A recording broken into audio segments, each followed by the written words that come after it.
जिले की सबसे बड़ी अधिकारी डीएम आफिया एक सुबह साधारण कपड़े पहनकर बिना किसी सरकारी चमक दमक के सब्जी खरीदने बाजार पहुंच गईं। उनके चेहरे पर सादगी थी और चलने में आत्मविश्वास, लेकिन किसी ने भी यह सोच भी नहीं रखा था कि ये महिला इसी जिले की डीएम है।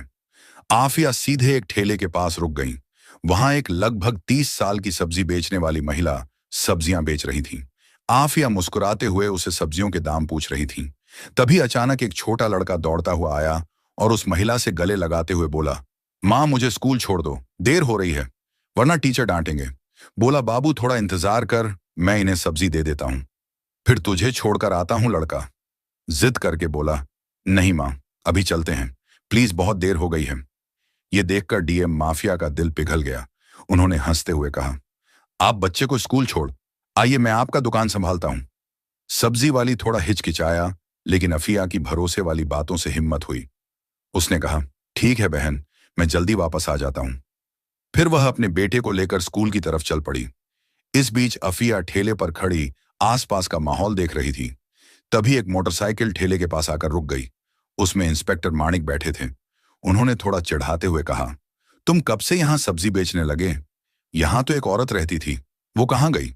अफिया कुछ कहने ही वाली थी कि वही सब्जी वाला वापस आ गई। इंस्पेक्टर को देखकर उसका चेहरा डर से भर गया। झुककर बोला, इंस्पेक्टर साहब क्या चाहिए आपको? जो चाहिए ले लीजिए। इंस्पेक्टर ने बेतुकी तरीके से हुक्म दिया। आधा किलो टमाटर दे दो, 1 किलो भिंडी और आधा किलो पटल भी दे दो। औरत कुछ बोले बिना जल्दी से सब्जी तोल दी। इंस्पेक्टर एक पैसा भी दिए बिना मोटरसाइकिल पर चढ़कर चल दिया। ये सब देख अफिया स्तब्ध रह गई। चले गए। कुछ देर चुपचाप बैठा रहा। फिर उसने सब्जी वाले से पूछा, बहन उसने पैसे क्यों नहीं दिए? तुमने कुछ क्यों नहीं कहा? महिला की आंखों में बेबसी साफ दिख रही थी।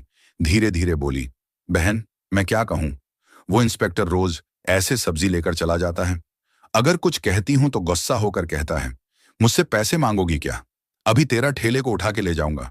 मुझे डर लगता है, अगर ठेला चला गया तो घर कैसे चलेगा? मेरे बच्चे क्या खाएंगे? इसलिए चुपचाप पैसे दे देती हूं। यह सुनकर आफिया का रंग उड़ गया। वो अंदर से कांप उठी। उसे यकीन नहीं हो रहा था कि मां जो कानून की रखवाली करती है, खुद ही कानून से ऊपर है। मजाक उड़ाया जा रहा था। गंभीर आवाज में उन्होंने कहा, बहन अब से ऐसा नहीं होगा। मैं अब तुम्हारे साथ हूं। न्याय दिलाना मेरा फर्ज है। तुम एक काम करो, मेरा नंबर ले लो। कल जब तुम ठेला लगाओगी तब मैं वहां रहूंगा। तुम्हारे बजाय तुम घर आराम करो। बाकी मैं देख लूंगा कि वो इंस्ट्रक्टर पैसे देता है या नहीं, और अगर नहीं देता तो मैं उसे कानून की ताकत दिखाऊंगा। महिला की आंखों में आंसू थे, लेकिन पहली बार उसके अंदर सुकून और उम्मीद की किरण भी चमकी। अगले सुबह अफिया एक गांव की महिला बनकर गई। न कोई मेकअप, न कोई पहचान। सामान्य साड़ी पहनी थी और सिर पर ओढ़नी रखी थी। ठेले के पास आकर खड़े हो गए। ठेले पर बहुत सारी सब्जियां सजी हुई थीं। सब कुछ तैयार था। कुछ ही देर में इंस्पेक्टर माणिक अपनी मोटरसाइकिल लेकर वहां पहुंच गए। उन्होंने मोटरसाइकिल ठेले के पास रोककर तीखे नजरों से कहा, क्या मामला है? आज फिर तुम यहां? तुम उसका कौन हो? कल भी तुम यहां थे, आज भी तुम। आफिया जो अभी भी गांव की एक आम महिला की तरह खड़ी थी, धीरे से बोली, मैं उसकी बहन हूं, इसलिए आज मैं उसके जगह ठेला संभाल रही हूं। इंस्पेक्टर ने घृणित हंसी देते हुए कहा, तो फिर तुम तो बहन से भी ज्यादा खूबसूरत हो। आज बहुत सुंदर लग रही हो। फिर अपनी आंखों से उसे सिर से पांव तक निहारने लगा और बोला, चलो छोड़ो, ये सब मुझे 1 किलो टमाटर दो और साथ में थोड़ा धनिए की मिर्च भी दे दो। अफिया बिना कोई प्रतिक्रिया दिए सब्जी तोलने लगी और चुपचाप हाथ में दे दी। इंस्पेक्टर सब्जी लेकर वापस जाने लगा और मोटरसाइकिल स्टार्ट की। तभी अफिया सख्त आवाज में बोली, रुको, तुमने अभी तक सब्जी का पैसा नहीं दिया, पैसा दो। ऐसे नहीं चलेगा। इंस्पेक्टर नाराज होकर बोले, किस पैसे की बात कर रहे हो? मैं तो रोज फ्री लेता हूं। तुम्हारी बहन से पूछो, वो कुछ नहीं कहती, और तुम मेरे सामने ज्यादा बात मत करो। फिर वह जाने लगे। तभी अफिया तेजी से बोली, आप मेरे बहन से जैसे सब्जी लिए हैं, वैसे निक ने मुझसे नहीं ली। हमें भी सब्जी के पैसे देने पड़ते हैं। हमें भी खर्चा करके सब्जी लानी पड़ती है, और अगर एक दिन भी सब्जी नहीं बिकी तो हमारे घर में चूल्हा नहीं जलेगा। आपके जैसे लोग मुफ्त में सब्जी लेकर हमारे पेट पर लात मारते हैं। यह सुनते ही इंस्पेक्टर का चेहरा गर्व से लाल हो गया। वह गुस्से में आकर अफिया के गाल पर जोरदार थप्पड़ मारा। अफिया लड़खड़ा गई। लेकिन खुद को संभाल लिया। आंखों में आग थी पर आत्मसम्मान और चुप रहने को तैयार नहीं थी। कांपती आवाज में अफिया बोली, आपने एक महिला पर हाथ उठाकर बहुत बड़ी गलती की है। तुम्हें इसके नतीजे भुगतने पड़ेंगे। इंस्पेक्टर और गुस्से में चिल्लाया, तू मुझे सिखाएगा? तेरा इतना हिम्मत है, अभी दिखाता हूं। फिर उसने आफिया के बाल पकड़कर खींचे। आफिया दर्द से करा उठी, लेकिन बाल छोड़ाकर बोली, यह सब बहुत गलत हो रहा है। मैं तेरे खिलाफ रिपोर्ट करूंगी। तुझे सब्जियों के पैसे देने ही होंगे। लेकिन इंस्पेक्टर अपनी पद की ताकत में मदहोश था, बोला, रिपोर्ट कर। अगर तेरे में इतना हिम्मत है तो। तू एक सब्जी विक्रेता है और मैं इस थाने का इंस्पेक्टर। मैं तुझे यहीं से खरीद सकता हूं। ज्यादा बोला तो उल्टा तुझे जेल में डाल दूंगा। ये कहकर वह मोटरसाइकिल पर चढ़ गया और स्टार्ट करके चला गया। आफिया पहले तो कांप रही थी, फिर भी उसने खुद को संभाला। उसने पूछा कि ये इंस्पेक्टर कितना नीचे जा सकता है। कुछ देर ठेले के पास बैठने के बाद उसने सब्जी वाले को फोन किया और कहा, अब तुम ठेले पर आओ। सब्जी वाली आते ही आफिया चुपचाप वहां से निकल गई। घर जाकर उसने अपने कपड़े बदले और पीले रंग का सलवार सूट पहनकर एक आम औरत की तरह थाने पहुंची। थाने पहुंचकर देखा कि इंस्पेक्टर मानिक वहां नहीं था। एक हवलदार डेस्क पर बैठा था। आफिया ने सीधे उससे पूछा, मुझे रिपोर्ट करनी है इंस्पेक्टर मानिक से, और एसएचओ साहब से भी मिलना होगा। हामिलदार ने जवाब दिया, इंस्पेक्टर साहब कुछ काम से घर गए हैं और एसएचओ साहब फील्ड विजिट पर बाहर गए हैं। आप चाहें तो थोड़ी देर बैठिए। अफिया की आंखों में अब न्याय की आग जल रही थी और ये आग अब फिर बुझने वाली नहीं थी। थाने में कुछ वक्त बिताते ही अचानक दरवाजा खुला और एसएचओ आतिक राणा अंदर आए। भारी कदमों से अंदर आते ही उनकी नजर पीले सलवार सूट पहने उस आम महिला पर पड़ी, जो कोई और नहीं, खुद डिप्टी मजिस्ट्रेट माफिया थी। आतिक राणा ने सख्त आवाज में पूछा, तुम कौन हो? यहां क्यों आई हो? अफिया ने शांत स्वर में कहा, मुझे रिपोर्ट बनानी है। यह सुनकर आतिक राणा तंज कसते हुए हंस पड़े। रिपोर्ट बनानी है तो पहले कुछ खर्चा लेकर आए हो? यहां रिपोर्ट बनाने के लिए 10 से 15 हजार रुपए लगते हैं। लाए हो तो निकालो, वैसे भी तुम्हारी रिपोर्ट लिख दूंगा। यह सुनकर आफिया का चेहरा गंभीर हो गया और गंभीर आवाज में बोली, किस पैसे की बात कर रहे हैं? रिपोर्ट बनाने के लिए कोई फीस नहीं लगती। आप रिश्वत क्यों मांग रहे हैं? आतिक राणा हंसते हुए बोले, किसने कहा तुम्हारी रिपोर्ट मुफ्त बनेगी? यहां जो भी आता है अपनी मर्जी से पैसे देता है और नहीं दिया तो उसकी रिपोर्ट नहीं बनती। अब तुम्हारी मर्जी। आफिया ने गहरी सांस ली, बोली, ठीक है, ये लो 10 रुपए, अब रिपोर्ट लिखो। पैसे लेकर आतिक राणा ने पूछा, किसके खिलाफ रिपोर्ट है?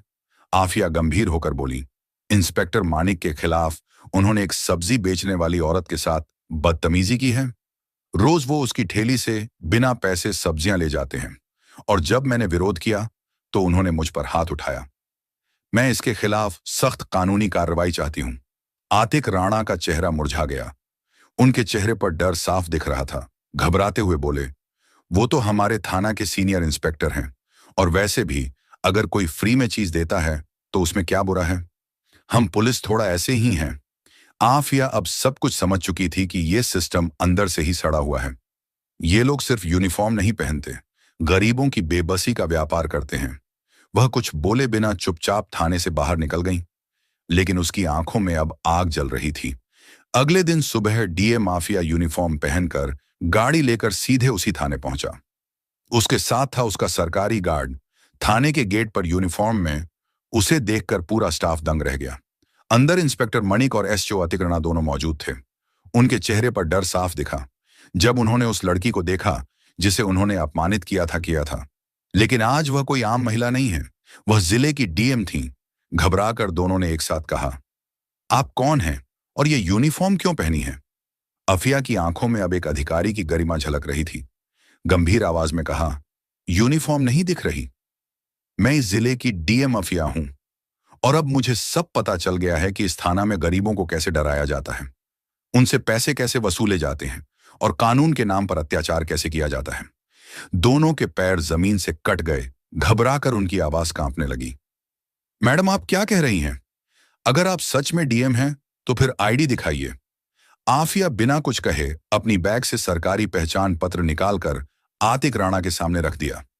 आईडी देखकर आतिक राणा का हाथ कांपने लगा। उसका चेहरा सफेद पड़ गया। तुरंत हाथ जोड़कर झुकते हुए बोला, माफ करना मैडम, मुझे पता नहीं था कि आप डीएम हैं। मेरी बड़ी गलती हो गई। पीछे खड़े इंस्पेक्टर मानिक भी उस समय डर गए थे। वे भी हाथ जोड़कर बोले, मैडम जी, माफ कीजिए, जो हुआ भूल जाइए, फिर कभी नहीं होगा। दोनों ऑफिसर शर्मिंदगी से सिर झुकाए खड्डी डीढ़े थे। लेकिन डीएम माफिया की ठोड़ी अब किसी नरमी, कोई बात नहीं, कड़क आवाज में बोले, आज से तुम दोनों को सस्पेंड करती हूं और जो काम यूनिफॉर्म पहन के जो कुछ किया है उसका हिसाब अब कानून करेगा। इस जिले में अब गरीबों का अपमान नहीं होगा और यूनिफॉर्म के पीछे छुप के लूटपाट भी नहीं चलेगी। फिर पीछे खड़े स्टाफ को आदेश दिया, इन दोनों को तुरंत सस्पेंड किया जाए और इनके खिलाफ विभागीय जांच शुरू हो। पूरा थाना अब सन्नाटा था। दो माफिया ने फिर से साबित कर दिया कि यूनिफॉर्म सिर्फ ताकत नहीं, जिम्मेदारी का प्रतीक है। अफिया ने सख्त आवाज में दोनों ऑफिसर्स की ओर देखते हुए कहा, तुम दोनों माफी के काबिल नहीं हो। आज जो किया वो एक ऑफिसर के लायक नहीं था। अगर मैं तुम्हें माफ कर दूं तो तुम फिर वही गलती करोगे, फिर से किसी गरीब को तंग करोगे, किसी बेबस की आवाज दबाओगे। ये कहकर वह आगे बढ़ने लगे, लेकिन तभी इंस्पेक्टर मनीष और एसएचओ आतिक राणा दोनों उनके पैर पकड़कर गिर पड़े। उनकी आंखों में पछतावा और चेहरे पर शर्म साफ झलक रही थी। आतिक राणा बोले, मैडम आप सही कह रही हैं, हम वाकई माफी के काबिल नहीं हैं, लेकिन एक आखिरी मौका दीजिए, हम सच में बदल जाएंगे। आज से किसी गरीब को तकलीफ नहीं देंगे, किसी से बेवजह पैसे नहीं लेंगे और हर फरियादी की इज्जत करेंगे। मनीष भी सिर झुकाकर बोला, माफ कीजिए मैडम, वादा करता हूं फिर ऐसी गलती नहीं होगी। अगर हुई तो आप हमें सस्पेंड नहीं, सीधे जेल भेज देना। अफिया कुछ देर चुप रहीं। वे दोनों के भीगे हुए आंखों और डरे हुए चेहरे को देखकर उन्होंने गहरी सांस ली और गंभीर आवाज में कहा, ठीक है, मैं तुम्हें माफ कर रही हूं, लेकिन यह आखिरी मौका है। अगली बार अगर किसी गरीब की आवाज मेरे तक पहुंची, अगर किसी ने कहा कि थाने में अन्याय हुआ है, तो मैं तुम्हें सिर्फ सस्पेंड नहीं करूंगी, जेल के पीछे डाल दूंगी और इस बार कोई माफी नहीं होगी। दोनों ऑफिसर सिर झुका लिए, आत्मसम्मान बिखर चुका था, लेकिन अब उनमें सुधार की एक असली किरण दिखने लगी थी। अफिया जब थाने से बाहर निकली तो पूरे स्टाफ की तरफ देखते हुए बोली, पुलिस की वर्दी डराने के लिए नहीं, भरोसा दिलाने के लिए होती है। इस वर्दी की असली इज्जत तब होगी जब इसे पहनने वाला सम्मान देना सीखेगा।